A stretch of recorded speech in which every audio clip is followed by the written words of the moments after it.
Galiba İbrahim Kalın MİT Başkanı Hevler'deydi. Evet. Ardından Ankara'ya gitmek yerine Colamer'e, Hakkari'ye gitti. Hakkari valisi, 2. Ordu Komutanı. Dolayısıyla sınır hattında ve içeride görev yapan komutanlarla bir araya geldi. Mülki amirler, kaymakamlarla bir araya geldi. Toplantılar yaptılar. Ve ilginç bir görüntü verdi, bir fotoğraf verdi. Bir askeri üstten dürbünle ZAP, Metina Avaşı'na bakan bir görüntü de servis edildi. Bu tabii bildik ucuz bir numara. Yani dünyanın her tarafında bir takım isimler, liderler bir ülkeye mesaj vermek isterse, askeri bir mesaj vermek isterse bu pozu verirler. Kim verdi bu pozu? Yani tarihten biliyoruz. Putin verdi mesela. Kırım işgalinden önce böyle bir poz vermişti. Netanyahu vermişti. Yani akıllarda kalan pozlardan söz ediyorum. Yine İranlılar sever bu tür şeyleri. Bunun örneklerini çoğaltabiliriz. Yani bunu sadece bu dünyanın birçok yerinde bu tür yöntemlere başvuruluyor. Bu bir mesaj içeriyor. Çünkü o fotoğraf Anadolu Ajansı'nda servis edildi. Yani devletin ajansında aynı zamanda servis edildi. İki türlü yorumlandı. Yani birincisi dedi ki ya bu bir grup gerilla silahları yakacak, bir mesaj verecek. Demokratik toplum çağrısıyla ilgili, çözüm süreciyle ilgili. Yani sınırda aman bir tatsızlık olmasın. Böyle yorumlayanlar da oldu. Tersinden yorumlayanlar da oldu. Yani Hevler'e geldi. Dolayısıyla sınır hattına gitti. Buradan da gerillalara, Kürt hareketinde bir mesaj veriyor. Bakın bir sorun çözmek istiyoruz ama siz eğer dediklerimizi yapmazsanız gözümüz üzerinde. Yani bekliyoruz. Hazırlığımız var. Bu da bir mesaj. İkisini aynı anda düşünebilir miyiz? Evet, düşünebiliriz ama sonuçta o görüntüde o dürbünün ZAP'a bakması bir mesaj olarak düşünüyorum ben. Şöyle bir iddia var. 2. Ordu Komutanı Ergenekon'dan uzun yıllar hapiste yatan bir isim, bir şahıs. Hükümet AKP cemaatle, yani Fethullahçılarla ortak olduğu dönemde Sri Lanka modelini hazırladılar.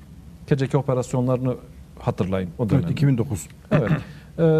Fakat kendi iç kavgalar, iktidar kavgasıyla birlikte Gülenciler tasfiye edilince bu defa Erdoğan Ergenekoncularla ortaklık kurunca konsept devam etti. Fethullahçılar gitti, Fethullahçı komutanlar gitti, yerine Ergenekoncu komutanlar geldi ki bunlar 90'lı yıllarda Kürtlere karşı Çiller Doğan Güreş Ağar sürecinde o konseptte, o konsept içerisinde savaş yürüten ekip aynı zamanda. Yeniden iş başına geldiler. Şimdi Kürdistan'da 2. Ordu Kürdistan'dan sorumlu bir komutanlık, bir evet, ordu. Dolayısıyla bunların çoğu Ergenekoncu, yani savaştan beslenen isimler. Bu doğru. Fakat bu hükümeti aklamıyor. Bu Ankara'yı aklamıyor. Bu Cumhurbaşkanı'nı aklamıyor. Bu onların sorunu. Yani eğer kabul edelim ki 2. Ordu Komutanı bozmak istiyor. Hatta Kürdistan İşçi Partisi'nin yetkilileri, Sayın Öcalan'a da dahil olmak üzere, hatta hükümetin kendisi de sürecin provokasyonlara açık olduğunu söylediler. Evet. Dolayısıyla şimdi kendi işlerinden de... Orduyla hükümet arasında bir parçalılığın olduğunu mu söylüyorsun Erdal? Ben bunu söylemiyorum. Yani çok kişi bunu söylüyor. Yani özellikle ordunun içerisindeki bir grupla. Evet, bir grup. Çünkü zaten şöyle Duran Kalkan, Murat Karayılan, yine KCK'nin önde gelen isimleri uyarılarda bulundular. İsim de verdiler. Hakan Fidan'la Yaşar Güler'in adını verdiler. Yani bunlar süreci bozmak istiyor. Dolayısıyla eğer süreç gecikiyorsa, istenilen gibi yolda gitmiyorsa orada bir sorun var demektir. Eğer bir stratejiye göre hareket etmiyorlarsa. Niye biliyor musun? Biraz önce senin konuştuğun, yani Kürdistan İşçi Partisi karar almış, kendisini feshedecek, silahlı mücadeleyi bırakacak Türkiye'ye karşı. Evet. O zaman engel ne? Ne bekliyorsun? Sorun çözmek istiyor musunuz? Çözün, o zaman yasal düzenlemeleri yapın. Başkan Apa'yı özgür bırakın.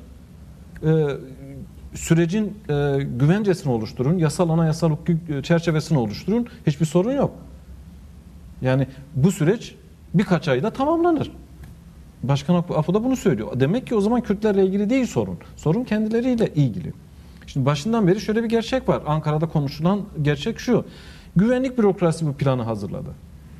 Bir senaryo çizdiler, oluşturdular. Genelkurmay'dan, MİT'ten. Erdoğan'a da, Bahçeli'ye de, diğerlerine de roller verdiler. Yani şimdi hep konuşuyoruz ya, tartışıyoruz. Yani acaba Erdoğan'la Bahçeli arasında bir görüş ayrılığı var mı diye. Yani çoğu insan Hayır, bir görüş ayrılığı yok. Aslında bir stratejiye göre hareket ediyorlar. Evet. Yani Bahçeli daha devlet odaklı düşünürken Erdoğan daha çok iktidar ve seçim odaklı bir siyaset izliyor. En azından şimdiye kadar. Umarız bunu terk ederler. Kürt meselesi savaş bir sektör haline geldi Türkiye'de. Sadece bu AKP meselesi değil. AKP'den önce de böyleydi. Yani seçim kazandıran, seçim kaybettiren bir mesele haline geldi. Para kazandıran bir mesele haline geldi. Şimdi ne dersiniz siz deyin, yani sonuç itibariyle silah sektörü Türkiye'de niye gelişiyor? Evet. Buradan para kazananlar savaşın bitmesini isterler mi? İstemezler. O zaman bu gazeteciler, yani özür diliyorum, gazeteciler halen inanılmaz Kürtlere karşı zehirli bir dil kullanıyorlar. Ya normalde işte barış olacak, çözüm olacak. Ben gazetecileri suçlamıyorum. Çünkü kendileri hala terörsüz Türkiye diyorlar. Tamam işte, niye yani bu üslubu bırakmıyorlar o zaman? Sonuçta şu, demek istediğim şu. Ya bu insanların çoğu savaştan besleniyor. Kazandığı parayla ev alıyor, tatile gidiyor, konforlu yaşıyor, şunu yapıyor, bunu yapıyor. Yani kolay bir iş değil. Aslında bugün konuştuğumuz mesele. Barış da kolay bir iş değil. Dağılmasın diye bir şey söyleyeyim Mahir. Bu 5 asker meselesi. Şimdi zamanlaması son derece manidar. Bugün açıklanması çok ilginç. Evet, çok manidar. Çünkü ama bugün olduğu söyleniyor. Başkan Apo'yla görüşme oluyor. Yarın Erdoğan'la bir görüşme olacak ve 5 tane askerin hayatını kaybettiği söyleniyor. Metan gazından olduğu söyleniyor. Ya şimdi bir güç ateşkes ilan etmiş. Savaşmıyor, saldırmıyor. Öncesinde de yoktu aslında. Bir savunma pozisyonundaydı. Öncesinde de yoktu. Ama resmi olarak ateşkes ilan etmiş. Ona rağmen saldırılar oluyor. Siyah saldırılar oluyor. Havadan ve karadan saldırılar oluyor. Niye saldırıyorsun? Sebep ne? Yani barışacaksan, sorunu çözeceksen zaten kabul etmişler. Silahlı mücadeleyi Türkiye karşı durduracaklar. Ya insanların zekasıyla dalga mı geçiyorsun? O zaman o askerleri niye mağaralara, dağa taşa koyuyorsun? Niye orada tutuyorsun o askeri? Çek, geri çek. Saldıran yok, bir şey yok sana yani. Olmaz da Başkan Apo teminat veriyor. Yani dolayısıyla bir provokasyona benziyor. Anladın mı yani? Öyle bir sorun var ortada. Benim gördüğüm o. Bir eşikten söz etti. Özellikle de savaşların çok yaşandığı bölgeden bahsediyoruz. Doğru onu da diyor. gözünde Şimdi bu bulundurarak tarihi eylem, gerilan bu tarihi yürüyüşü, silahlarını yakma meselesi günlerdir konuşuluyor, haftalardır konuşuluyor ve tartışılıyor. İnanılmaz bir heyecan yaratmış. Dünyanın neresinden, birçok ülkesinden, uluslararası medya, Türkiye'den, Kürdistan'dan biz işte buradayız. Bunun için buradayız. Birçok medya veya gazeteci arkadaşımız, uluslararası medya bu tarihi ana tanıklık etmek istiyor.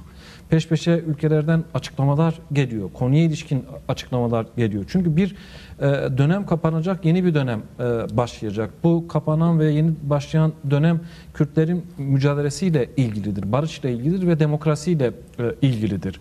Şimdi sembolik olarak, sembolik bir değeri var bunun ama siyasi sonuçları çok fazla, çok büyük bu eylemin. Kurgulanış şekli de öyle. Yani gerilla silahları yakacak ve ardından silahsız olarak geldikleri üslere geri dönecek. En azından anladığımız o şu anda. Niye böyle? Kamuoyuna yansıyan kısmıyla en azından. Evet. Niye böyle? Çünkü Türkiye'de çözüm sürecinin ya da gerillaların Türkiye'ye gitmesi için yasal bir düzenleme yok. Halihazırdaki yasalara göre giderlerse hapse girecekler. Daha önceki grupların gittiği gibi. Doğru. Daha önce de Başkan Apo çağrıda bulundu. Barış grupları gitti. 2002'de gittiler, 2009'da gittiler. Birinci barış grubu Suna daha iyi bilir. Silahlıydı aynı zamanda. Ne oldu? Hapse girdiler. Sonra Avrupa'dan barış grubu gitti. Aynı şekilde oldu. Geri çekilme örnekleri var. 2009'daki... Bütün bunlar o zaman çözülebilirdi. Sebep bugün olduğu gibi yasal düzenlemeler yapılmadı. Basit bir şey. Parlamento yasal düzenleme yapacak. Kanun çıkaracak, yasa çıkaracak, hukuki düzenlemeler yapacak. Şu anda yani bir Kürdün eline silah almasının gerekçelerini ortadan şu anda yürüyen ve bugüne kadar gelen süreç hukuki güvencelerden yoksundur.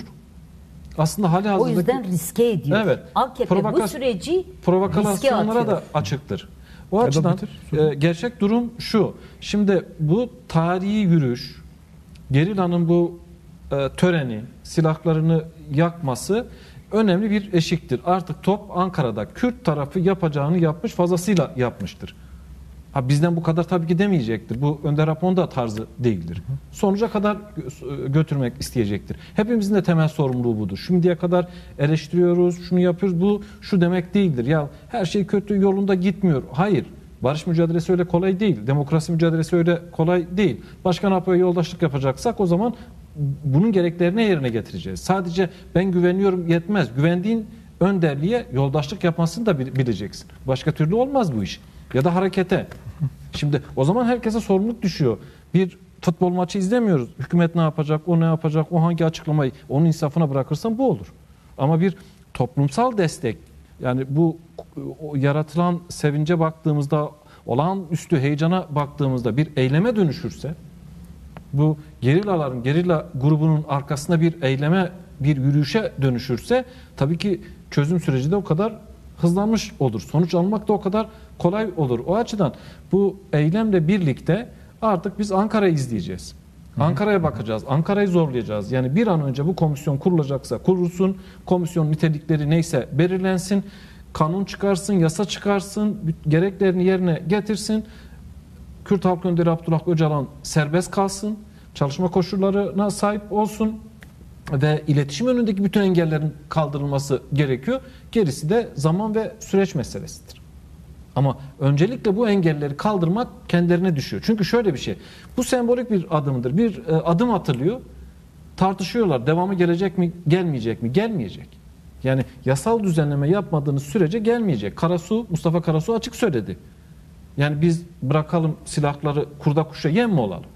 Besi Hozat açık söyledi. Dedi ki yasal düzenleme yapın, dağdan inip ovada siyaset yapalım. Toplum içinde siyaset yapalım. Demokratik siyaset yapalım. Yani herhalde Suna söyledi. Yani Türkiye'de farklı bir tartışma var. Yanlış bir tartışma var. Toplumu kandırıyorlar. Doğru söylemiyorlar. Sebebi şu. Yok teslim oluyorlar, yok silah bırakıyorlar. Külliyen yalan. Böyle bir şey yok. Gerçek durum şu. Çözüm sürecine katkıda bulunmak için devletin kendisi de aynı şey istiyor. Bir görüntüye ihtiyacı var. Yani bakın oluyor. Tamam. Önder Apo da kabul ediyor. Bir müzakere neticesinde bir mutabakat sonucu bu karar alınmış. Müzakere edilmiş. Yeri, zamanı, biçimi her şey konuşulmuş, tartışılmış. Yani öyle tek taraflı bir durum değil ki. O zaman gereklerini yerine getireceksiniz. Ayak sürmeyeceksiniz. Hile yapmayacaksınız. Samimi yaklaşacaksınız. Samimi olursa, samimi yaklaşırsa herkesten, hepimizden destek bulur. Yani aklımızda zorumuz mu var bizim? Veya Kürtlerin zor mu var? Yok. Kürtlerin iradesi gerilan arkasında. Bu olmazsa bu tarihi... Önderliğinin arkasında, gerilen arkasında. Tabii ki. Bu tarihi fırsat kaçırılırsa, geçmiş süreçlerde ne yaşanmışsa aynısı yaşanır. Daha beteri yaşanır. Tarih tekrar eder diye bir kavram, bir laf var. O olur yani. O zaman yani bu fırsatında Türkiye Cumhuriyeti Devleti'nin, hükümetinin heba etmemesi gerekiyor. Yani dünya koşullarından, Orta Doğu'daki gelişmelerden, içerideki gelişmelerden söz ediyorlar. İkide bir İsrail diyorlar. Amerika Birleşik Devletleri diyorlar. Diyorsunuz ama bu lafla olmuyor. İyi laflara Kürtlerin karnı da tok. Yani böyle olmaz ki. Yani Devlet Bahçeli ikide bir hepimizi şaşırtan açıklamalarda bulundu. Erdoğan açıklamalarda bulunuyor. İşte dün bugün de açıklamalarda bulundu. Ya iyi güzel, tamam, itirazımız yok açıklamalara. Ama açıklamanın bir kıymeti yok bir yerden sonra. Bu halkın ne dediğin değil, ne yaptığın önemli. Yasal ve anayasal Şimdi güvence biz ihtiyacı var. Kürtler şunu bekliyoruz. Ne yapacaksınız? Buyurun. Hodri meydan.